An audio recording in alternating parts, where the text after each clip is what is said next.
ہم کمرے کی تکون کی طرف بچھی ہوئی چوکی پر بیٹھ گئے۔ وہ بینچ سے کھڑے ہو گئے تھے۔ ابھی پہچان لی آپ ان کو؟ پیرو نے زہر ہنس سے کہا۔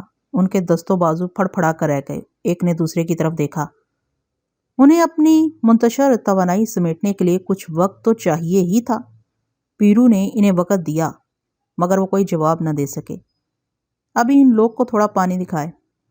ماچھی کے پہلو میں کھڑے ہوئے آدمی نے پیرو کے حکم پر فوراً عمل کیا۔ کونے میں رکھی ہوئی سراہی سے پانی لوٹا اور کٹورا ان کے آگے کر دیا۔ وہ منع کرنا چاہتے تھے لیکن ان میں انکار کی بھی تاب نہیں تھی۔ دونوں سے چند قطرے ہی پیے جا سکے۔ آپ ان کو بات زیادہ نہیں کرنے کا ہے، پیرو نے سرد لہجے میں متصراً ان سے کہا کہ وہ سیدھی طرح اپنے آقا کا نام بتا دیں گے تو انہیں چھوڑ دیا جائے گا، ورنہ یہ ان کا آخری فیصلہ ہوگا۔ اس کے بعد ان کے متعلق تمام فیصلے دوسرے کریں گے۔ بہتر ہے کہ وہ ہوش مندی کا ثبوت دیں۔ وہ یہ حقیقت جتنی جلد تسلیم کر لیں گے کہ تمام راستے ان پر بند ہو گئے ہیں، اتنا ہی اپنے لیے بہتر کریں گے۔ جواب میں انہوں نے یہ حقیقت شاید تسلیم کر لی ہو لیکن ہوش مندی کا ثبوت نہیں دیا۔ انہوں نے وہی کچھ دہرایا جو ماچھی ہمیں بتا چکا تھا کہ وہ حیدرآباد دکن سے اپنے کاروبار کے لیے یہاں آئے ہیں۔ ریل میں ان کے کسی طرز عمل سے ضرور ہمیں کوئی غلط تاثر مل گیا ہے۔ وہ تو ایک بے ضرر شہری ہیں۔ پیرو نے انہیں دوبارہ کسی قسم کی تنبیہ نہیں کی۔ اس کے اشارے پر پاڑے کے آدمی نے پلک چھپکتے میں ان کے گرے بانوں پر ہاتھ ڈال دیا اور ایک جھٹکے میں نیچے تک ان کے دامن چاک کر دیے۔ پاڑے کے دوسرے آدمی نے دیوار پر ٹنگا ہوا ہنٹر اٹھا لیا۔ وہ چیخنے چلانے لگے۔ ماچھی نے پاڑے کے آدمیوں کو ان کے سامنے سے ہٹا دیا اور خود آگے جا کر دونوں کے بال پکڑ کے اس زور سے ان کے سار ایک دوسرے سے ٹکرائے کہ دونوں کی آنکھیں الٹ گئیں۔ انہوں نے خود کو سنبھالنے کی کوشش کی لیکن توازن قائم نہ رکھ سکے۔ چکراتے ہوئے فرش پر گر گئے۔ درد کے ابتدائی لمحے نسبتاً آسان ہوتے ہیں۔ وہ غیر ارادی طور پر سر پکڑے ہوئے زمین سے اٹھ گئے تھے مگر اس اثنا میں درد ان کی رگوں میں پھیل گیا تھا۔ درد کی شدت ان کی گویائی پر بھی غالب آ گئی۔ میرے خیال میں ماچھی نے کچھ تیزی دکھا دی تھی۔ پیرو کو ان کے اوسان کی درستی کے لیے کچھ صبر کرنا پڑا۔ آپ ان کیا بولا؟ کچھ دیر کے سکوت کے بعد پیرو نے ٹھہرے ہوئے لہجے میں کہا کہ وہ جتنی دیر کریں گے ان کا وقت اتنا ہی قریب ہوتا جائے گا۔ ان میں ایک گھٹی گھٹی آواز میں بولا کہ انہیں کچھ معلوم ہو تو وہ بتائیں بھی۔ آخر وہ کس بات کا اعتراف کریں، کس شخص کا نام لیں؟ جس آدمی کے ہاتھ میں ہنٹر تھا پیرو نے اسے اشارہ کر دیا۔ انہوں نے بھی دیکھ لیا۔ ایک دم ڈکرانے گڑ گڑانے لگے اور دونوں ایک ساتھ پیرو کے پیر پکڑنے دوڑے۔ انہوں نے پیرو کے پیروں پر سر پٹکنا اور گریا کرنا شروع کر دیا کہ خدا گواہ ہے وہ کچھ نہیں جانتے۔ ابھی اکھا آگے پیچھے کا یاد آ جائے گا تم کو۔ پیرو نے ٹھوکر مار کے انہیں خود سے دور کر دیا اور دھتکارتے لہجے میں ماچھی سے کہا کہ وہ ٹکر ٹکر کیا دیکھ رہا ہے۔ ماچھی منتظر ہی تھا۔ پیرو کی ٹھوکر سے دونوں فرش پر لوٹ گئے تھے۔ ماچھی نے ان سے نپٹنے کے لیے اپنی جگہ سے حرکت کی۔ دونوں کمرے کے بالکل آخری سرے کی تکون میں دبک گئے۔ بدحواسی میں انہیں یہ بھی خیال نہ رہا کہ اس طرح انہوں نے ماچھی کے لیے اور آسانی کر دی ہے۔ ماچھی ایک جست میں دیوار بن کے ان کے سامنے پہنچ گیا تھا۔ اس نے ان کے ادھر ادھر بھاگنے کا امکان یکسر مسدود کر دیا۔ ماچھی نے ایک ہی سانس میں دونوں ہاتھوں سے پے در پہ اتنے مکے ان کے پیٹ میں مارے کہ کوئی بھی بس اسی قدر برداشت کر سکتا تھا۔ انہیں نہ بلبلانے کا یارہ رہا نہ اپنے پیروں پر جمے رہنے کا۔ ماچھی بالوں سے کھینچتا ہوا انہیں درمیان میں لے آیا۔ ایک کو اس نے کولے سے پکڑ کر اوپر اٹھا لیا۔ ان کے ذہن میں اپنے مقابل لوگوں کے بارے میں کوئی بہام تھا تو اب دور ہو جانا چاہیے تھا۔ ماچھی نے اسے بہت اوپر اٹھا لیا اور اوپر ہوا میں اچھال کے دوبارہ اپنے ہاتھوں پر لے لیا۔ اگر اسی لمحے وہ اس آدمی سے دستکش ہو جاتا تو اس کے جانے کتنے جوڑ کھل جاتے۔ ماچھی نے اسے اپنے ہاتھوں پر لے کے فرش پر پھینک دیا اور پیچھے ہٹایا۔ ماچھی نے عمدن ایسا کیا تھا تاکہ وہ اسے رعایت تصور کریں۔ رعایت بار بار نہیں دی جا سکتی۔ چند لمحوں کے لیے پھر خاموشی طاری رہی۔ درد و کرب سے ان کے جسم دوہرے ہو گئے تھے۔ وہ مڑے توڑے اینڈے اکڑے ہوئے فرش پر کراہتے رہے۔ پیرو نے ایک لمحاتی توقف کے بعد ماچھی سے کہا کہ اب وہ ان سے پوچھے انہیں ابھی کچھ یاد آیا کہ نہیں۔ ماچھی کے سوال پر دونوں نے اس نیم جانے کے باوجود انکار کر دیا۔ گویا ماچھی کے کس بل کے اظہار میں کوئی کسر رہ گئی تھی اور وہ مشاق لوگ تھے۔ دیکھنے میں وہ ایسے پختہ کار معلوم نہیں ہوتے تھے مگر ظاہر ہے کہ آزمودہ لوگوں ہی کو یہ ذمہ داری سونپی گئی ہوگی۔ شاید ماچھی کی رعایت انہوں نے اس کی مجبوری سمجھ لی کہ وہ بس اتنا ہی ستم کر سکتا ہے۔ پولیس کے سامنے پختہ کار لوگوں کا یہی شیوا ہوتا ہے۔ انہیں اطمینان ہوتا ہے کہ پولیس انہیں زندہ رکھنے کی ایک رعایت ضرور دیتی ہے۔ پولیس تارے نفس محض جھنجھناتی ہے، توڑتی نہیں۔ یہ بات بھی برداشت کا بہت کچھ حوصلہ دیتی ہے۔ پولیس کی طرف سے یہ اطمینان حاصل نہ ہو تو بھی وہ کسی بخیل کی طرح اپنے تارے نفس کی بچی کچھی پونجی بہت دبوچ کے رکھتے ہیں، ان پر کسی طور آنچ نہیں آنے دیتے اور اپنی دہائیوں سے ستم کو داد ستم بھی دیتے رہتے ہیں۔ ان کی ہر چیخ، ہر کرا، اذیت کی ہر دردناک صدا ان کی بے گناہی کے ثبوت کی حیثیت رکھتی ہے، ان کے حق میں ایک اور دلیل کی حیثیت۔ ہر اخفاء کا سلسلہ دور تک جاتا ہے، ہر زباں بندی ایک خوف سے مشروط ہوتی ہے، اور بہت کچھ اس پر بھی منحصر ہوتا ہے کہ یہ خوف اعصاب پر کس قدر مسلط ہے۔ دوسری طرف کون ہے؟ دوسری طرف کتنی بڑی کھائی ہے، کون سا ستم گر پڑا ہے۔ یہاں سے امان مل گئی تو کیا ہوا، اپنے ہی لیے نہیں، پس ماندگان کے لیے بھی۔ پیرو بھی یہ سمجھ رہا ہوگا کہ اب اسے انہیں یہی باور کرانا چاہیے تھا کہ سامنے کا یہ عذاب زیادہ مہلک، زیادہ ہولناک ہے۔ سامنے کی آگ ان کی آہو بگا سے اور بھڑک رہی ہے۔ پیرو نے ہنٹر بدست آدمی سے کہا کہ جب تک انہیں اپنے آقا کا نام و نشانی یاد نہ آ جائے وہ ان پر ہنٹر برساتا رہے۔ پاڑے کا آدمی ہنٹر ہاتھ میں لہراتا ان کے قریب پہنچ گیا۔ عین وقت پر ماچھی نے اسے روک کے ان کے جسم پر جھولتے ہوئے کرتے کھینچ لیے، کرتوں کے نیچے کھادی کی بنڈیاں بھی پھاڑ دیں۔ ان کا بلائی جسم بے لباس ہو گیا۔ ماچھی نے ہٹتے ہوئے ان کی ننگی پسلیوں پر ترچھے ہاتھ سے کئی ضربیں لگا دیں، جن کی کسک شاید ان کے تارے نفس تک پہنچ گئی ہو۔ اب مجھے اندازہ ہوا کہ ماچھی اور پیرو ہنٹر کی ضربوں سے کیوں پسو پیش کر رہے ہیں۔ وہ ان کے جسموں پر نشان ڈالنا نہیں چاہتے تھے۔ ماچھی کی ترچھی ضربوں نے دونوں کو اور نتواں کر دیا۔ اس کے ہٹنے پر جیسے ہی ہنٹر اٹھایا گیا، ان میں سے ایک نے دہشت سے ہاتھ بلند کر کے ٹھہر جانے کی فریاد کی اور بااجرت تمام ہذیانی انداز میں سر ہلانے لگا۔ پیرو نے ماچھی اور پاڑے کے آدمیوں کو ان سے دور ہو جانے کا اشارہ کیا۔ دونوں کی سانسیں چل رہی تھیں۔ ایک نے دوسرے پر اشتعال کی نگاہ ڈالی، پھر گردن ڈال دی۔ جس آدمی نے ٹھہر جانے کی التجا کی تھی وہ کچھ کہنا چاہتا تھا۔ پیرو نے اسے روک دیا اور کہا کہ جو کچھ اسے بتانا ہے خوب سوچ سمجھ کے بتائے۔ ان کے پہلے ہی بیان کو آخری بیان سمجھا جائے گا، ترمیم و تبدیلی کی گنجائش نہیں۔ وہ اچھی طرح جان لے کہ یہاں سے وہ کسی عدالت میں نہیں لے جائے جائیں گے اور ان کی نجات ان کے بیان کی تصدیق کے بعد ہی ممکن ہوگی۔ اس نے سن لیا تھا اور اچھی طرح ہی سنا تھا۔ ماچھی بھی ہمارے ساتھ بیٹھ گیا۔ میرے کان جلنے سے لگے۔ وہ کچھ بھی کہہ سکتے تھے۔ وہ شخص سر جھکائے بیٹھا ہانپ رہا تھا۔ پیرو نے اسے سانسیں بحال کرنے کی مہلت دی اور عجلت نہیں کی۔ اس نے خود بھی دیر نہیں کی۔ گھٹی ہوئی آواز میں کہنے لگا، ان کا مقصد ہمیں ضرر پہنچانا نہیں تھا۔ انہیں صرف اس غرض سے ہمارے تعاقب میں روانہ کیا گیا تھا کہ وہ… اب ان کو نام بولو۔ پیرو نے اسے جھڑک دیا۔ اس کے ہونٹ کپ کپانے لگے اور پھٹی پھٹی انگارہ آنکھیں ارد گرد منڈلاتی ہوئی اپنے ساتھی پر ٹک گئی۔ دوسرے کی حالت اس سے مختلف نہیں تھی۔ اب ان کو نام بولو سالہ، پیرو نے درشتی سے کہا۔ اس نے جلدی سے حلق تر کیا اور لڑکھڑاتی سٹ پٹاتی آواز میں بولا، نسبت شاہ خان صاحب۔ نسبت شاہ خان صاحب؟ پیرو الجھی ہوئی آواز میں بولا، ابھی کون نواب بہادر ہے؟ کدھر؟ کون ہے؟ یہ نواب نہیں ہے حضور، اس نے گھگیا کے کہا۔ پھر کیا ہے؟ نواب کا… یہ وہاں ایک بہت بڑے سرکاری عہدے دار ہیں ریاست کی نظامت میں، مطلب بڑا سرکاری آفیسر۔ پیرو تذبذب سے بولا، جی ہاں۔ کائے کا آفیسر؟ سرکاری انتظامیہ کے دفتر میں ہیں وہ۔ ابھی کیا بولا تھا وہ؟ اس نے ہچکچاتے ہکلاتے ہوئے بتایا کہ نسبت شاہ نے ان سے ہماری نقل و حرکت کی نگرانی، ہمارے پتے اور ہمارے مشاغل کے بارے میں پوری معلومات حاصل کرنے کو کہا تھا۔ کہنے لگا کہ اس کے سوا ان کا کوئی مقصد نہیں تھا، وہ ہمیں کسی قسم کا نقصان پہنچانا نہیں چاہتے تھے۔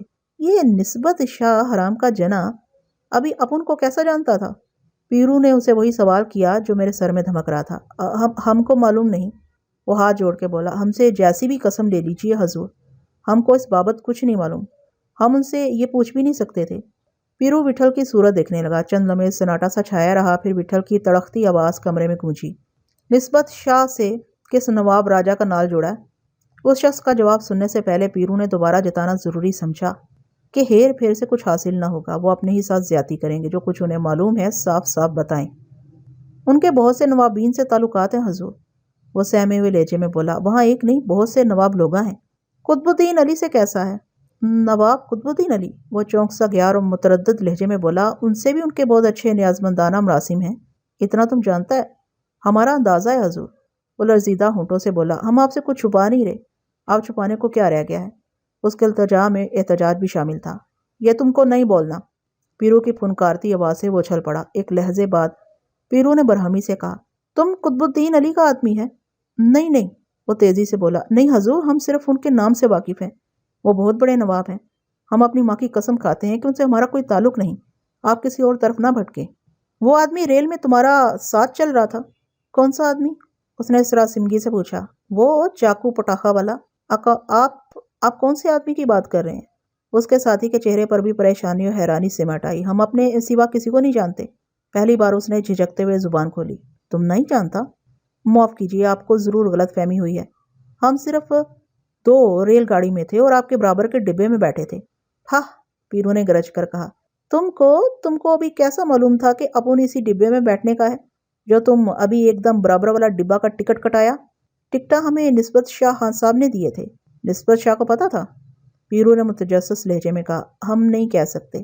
جس بات کا مجھے دھڑکا لگا ہوا تھا اور میرے دل کی دھڑکن بار بار معدوم ہونے لگتی تھی، آخر وہ اسی نتیجے پر پہنچ رہے تھے۔ وٹھل نے ایک پل کی تاخیر کیے بغیر اسے پوچھا، نسبت شاہ نواب حشمت جنگ کا کون ہے؟ نواب حشمت جنگ کے؟ اس کی آنکھیں پھیل گئیں اور آواز حلق میں پھنس گئی۔ اس کو تم نہیں جانتا نا؟ نہیں صاحب، انہیں ریاست میں کون نہیں جانتا؟ وہ بھی ادھر ریاست کا بڑا آفیسر ہے، کیا بولتا ہے اس کو؟ جی، اس نے جلدی سے اس بات میں سر ہلایا۔ اور نسبت شاہ خان انہی کے ماتحت ہیں، ان کے معتمد۔ میں نے اپنی آنکھیں بند کر لیں۔ میرا جی اب وہاں سے بھاگ جانے کو کر رہا تھا۔ وہ کہہ رہا تھا، لیکن نواب حشمت جنگ سے ان کا کوئی ربط ضبط نہیں ہے۔ اسے ساری زندگی میں 2-1 مرتبہ ہی ان سے ملاقات ہوئی ہوگی، اور وہ بھی رسمی طور پر۔ نواب حشمت جنگ تک عام لوگوں کی رسائی نہیں ہو پاتی۔ نسبت شاہ خان عرصے سے اس کا متمدع خاص ہے۔ ریاست میں اپنے انتظامی تجربے، معاملہ فہمی کے سبب سے اس کا بہت نام ہے، اور اس کے متعلق بہت سی روایتیں، جرأت اور ذہانت کی بہت سی روایتیں مشہور ہیں۔ وٹھل اور پیرو غور سے اس کی ایک ایک بات سن رہے تھے۔ دونوں کے چہروں پر رنگ آ گیا۔ دونوں پر کسی انکشاف، کسی حیرانی طاری تھی۔ سانحے کی بھی تو حیرت ہوتی ہے، اور سوگ میں بھی تو آدمی کا خون چلتا ہے، مگر پیرو کی یہ حالت نہیں ہونی چاہیے تھی۔ اس نے تو پہلے ہی حیدرآباد میں بجان کی نو خرید حویلی میں آنے والے 24 مسلح آدمیوں کے دستے کی بابت نواب حشمت جنگ کی طرف اشارہ کر دیا تھا۔ شاید پیرو کو اپنے قیاس پر خود بھی اعتبار نہیں تھا۔ ابا جان نے سرزنش کے انداز میں تردید کی تھی تو اسے خفت بھی ہوئی تھی، منہ سے بات نکل جانے کا پچھتاوا۔ تھوڑی دیر بعد ہی نواب حشمت جنگ پھول اور شرینی لے کر آ گیا تھا۔ رویے بھی تو پھولوں اور کانٹوں کے مانند ہوتے ہیں۔ معلوم ہوتا تھا پیرو نے اس رات کی ذہنی ابتری کا مال سمجھ کے سب کچھ اپنے سینے سے کھرچ دیا تھا۔ نواب حشمت جنگ کی کوئی گرہ اس کی رگوں میں نہیں پڑی تھی۔ جو اب اس کا چہرہ جل رہا تھا، اس کی آنکھیں جل رہی تھیں، مجھے اب وحشت سی ہو رہی تھی۔ میں نے خود کو بہت روکنا چاہا، لیکن آخر اٹھ کھڑا ہوا۔ اس میں میرے ارادے کو اتنا دخل نہیں تھا۔ کدھر کو راجا؟ پیرو چونک کے بولا۔ کہیں نہیں، بس نیچے، میں نے بکھری ہوئی آواز میں کہا۔ میں نیچے بیٹھا ہوں۔ اس کے کچھ کہنے سے پہلے میں تیز قدموں سے زینے میں داخل ہو گیا۔ کسی نے پیچھے سے مجھے آواز نہیں دی۔ نیچے صحن اور دالان میں لوگوں کی تعداد بڑھ گئی تھی۔ میں کسی اور طرف نکل جانا چاہا، لیکن کوئی ایسا راستہ نہیں تھا جہاں میں ان کی نظروں میں نہ آتا۔ میں دروازہ بند کر کے وہیں کمرے میں بیٹھ گیا۔ وہ دونوں نیچے نہیں اترے۔ جانے اب وہ ان سے کیا جانے کے خواہش مند تھے۔ مزید کون سی پہیلی بوجھنا رہ گیا تھا، تاہم میں ان کے انتظار میں وہیں بیٹھا رہا۔ مجھے تنہائی سے بھی گھٹن ہو رہی تھی۔ آدمی کبھی خود اپنی ذات کے لیے بھی اجنبی ہو جاتا ہے۔ لگتا ہے یہ اپنا چہرہ، اپنا جسم نہیں ہے، یہ اپنی آنکھیں نہیں ہیں۔ کبھی سب کچھ پتھر سا لگتا ہے، اپنا آپا بھی۔ مجھے نیچے آئے اور کمرے میں خود کو مبہوس کیے 10-15 منٹ سے زیادہ نہیں ہوئے ہوں گے۔ یہ کمرے کے آس پاس شور سا سنائی دیا۔ میں نے جتنی دیر میں اٹھ کے دروازہ کھولا، ادھر کسی نے دستک دی۔ زورا، چھیدا، ٹنگو، جمرو اور شاموں کے درمیان میرے سامنے ماٹی کھڑا تھا۔ سوجی آنکھیں، ہونٹوں پر پیپڑی جمی ہوئی، صاف نظر آ رہا تھا کہ رات بھر نہیں سو سکا ہے۔ اس کا یہ حال دیکھ کر میرا دل بری طرح دھڑکنے لگا۔ خیریت تو ہے؟ میں اس کا بازو پکڑ کے اندر لے آیا۔ ابھی دادا استاد کدھر ہے؟ وہ اضطراری لہجے میں بولا۔ اوپر ہے، مگر بات کیا ہے؟ اس کو بولو راجا ابھی اسپتال چلے۔ کانتے بھائی، اس کی آواز ٹھٹھرنے لگی۔ ابھی بڑا ڈاکٹر دیکھنے کو آیا تھا، بولتا ہے کہ آج ہی آپریشن کرنے کا ہے۔ آج ہی؟ اپن ابھی سویرے تمہارا انتظار کرتا رہا، کوئی بھی نہیں آیا۔ ٹنگو باسٹرڈ بھی ادھر بیٹھا مستی مارتا رہا، کوئین بھی نہیں آیا۔ اپن سسٹر شپارے کو بول کے موٹر میں بھاگا ادھر آیا ہے۔ استاد کو بولو بھی چلنا ہے تو جلدی چلے، اب ان کو جلدی لوٹنے کا ہے۔ میں نے سیدھے زینے کا رخ کیا، وہ ابھی ان دونوں کو کرید رہے تھے۔ میں نے مارٹی کے آنے کی اطلاع دی تو وٹھل مزید کچھ پوچھے بغیر اٹھ گیا۔ پیرو بھی ہمارے پیچھے پیچھے آ گیا۔ ہم کمرے سے نکل کے جیسے ہی صحن میں آئے، لوگوں نے ہمیں گھیر لیا۔ ہماری کوئی بات نہیں تھی پیرو کے لیے انہیں درگزر کر کے آگے بڑھ جانا خاصا دشوار تھا۔ وہ اسی کے انتظار میں بیٹھے تھے۔ چوکی کے پاس بائی کلا کا دادا دینا بھی وہاں بیٹھا نظر آیا۔ اس سے پہلے کہ پیرو اس کے پاس پہنچتا، اٹھ کر کھڑا ہو گیا۔ اس کا یہاں آنا اور وقت سے پہلے آ جانا ہی اس کی انفعالیت کا ثبوت تھا۔ اس کے چہرے پر بھی محجوبی لکھی تھی۔ پیرو نے بس اس کے سلام کا جواب اور ماچی کو اس کی جانب اشارہ کر کے آگے بڑھ گیا۔ وہ بھی دروازے سے دور تھا کہ ایک طرف کونے میں بیٹھا ہوا کلابے کا دادا جارجی اس کے راستے کی دیوار بن کے کھڑا ہو گیا۔ جارجی کو دیکھ کے میرا جسم بھی اکڑ گیا۔ وہ رات سے بہت بدلا ہوا تھا۔ ابھی کھال میں ہے نا؟ پیرو نے ترشی سے کہا۔ جارجی پیرو کے پیروں پر جھکنا چاہتا تھا، مگر پیرو نے اس کے شانے پکڑ لیے اور سر تپا اس پر ایک نظر ڈالتا ہوا بولا،